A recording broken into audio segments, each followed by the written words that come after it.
প্রিয় দর্শক, বাংলা পেজ পরিবারের পক্ষ থেকে আপনাদেরকে স্বাগতম। আপনারা জানেন যে বাংলাদেশে গত 30 জুন থেকে বাংলাদেশে কোটা সংস্কার আন্দোলনকে কেন্দ্র করে রক্তক্ষয়ী সংঘর্ষের ঘটনা ঘটছে। এ পর্যন্ত প্রায় ৩০০ মানুষ নিহত হয়েছেন, হাজার হাজার মানুষ আহত হয়েছেন, গ্রেপ্তার হয়েছেন প্রায় ১০,০০০-এর প্রায় উপরে, এবং নিখোঁজ রয়েছেন অসংখ্য মানুষ।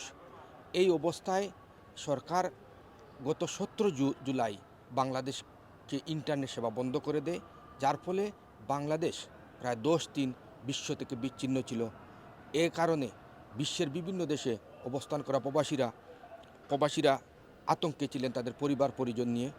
কারণ অনেকের বাড়িতে বৃদ্ধ মা ছিলেন, বাবা ছিলেন, যাদেরকে এখান থেকে হেলিকপ্টার কন্টিনিউ যোগাযোগ করে রাখতেন। সরকার ইন্টারনেট বন্ধ করে দিলে ২৩ জুলাই সরকার সীমিত আকারে ইন্টারনেট চালু করে। এরপর ২৮ জুলাই সম্পূর্ণরূপে চালু করার এক সপ্তাহ যেতে না যেতেই সরকার আবার ইন্টারনেট সংযোগ বন্ধ করে দিয়েছে। প্রথমে সরকার বলেছিল যে 2G ইন্টারনেট থাকবে 4Gর পরিবর্তে, কিন্তু পরবর্তীতে সরকার ফেসবুক, হোয়াটসঅ্যাপ, টুইটার বন্ধ করে দেয়, এবং সাথে সাথে আবার ব্রডব্যান্ড চালুর কথা থাকলেও সেটাও বন্ধ করে। এই মুহূর্তে বাংলাদেশের সাথে বিভিন্নভাবে আমরা যোগাযোগ করার চেষ্টা করেছি, তথ্য নেওয়ার চেষ্টা করেছি। তবে প্রায় আজকে রবিবার বাংলাদেশে প্রায় শতাধিক নিহত হয়েছেন বলে আমরা জানতে পেরেছি। সময় যত গড়াচ্ছে নিহতের সংখ্যা আরও বাড়ছে। এবং আপনারা জানেন যে গতকালকে শনিবারে কোটা বিরোধী আন্দোলনকারীরা ৯ দফা দাবি জানিয়েছিল।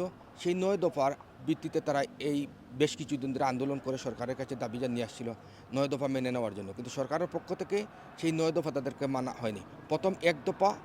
প্রথম তাদেরকে ছিল কোটা সংস্কার আন্দোলন। তারা কোটা সংস্কার করার জন্য তারা দাবি জানিয়েছিল, কিন্তু সরকার সেটা মেনে নেয়নি, আদালতের উপর বার দিয়েছিল।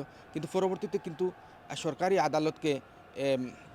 আদালতকে ব্যবহার করে সেই কোটা সংস্কার করেছিল।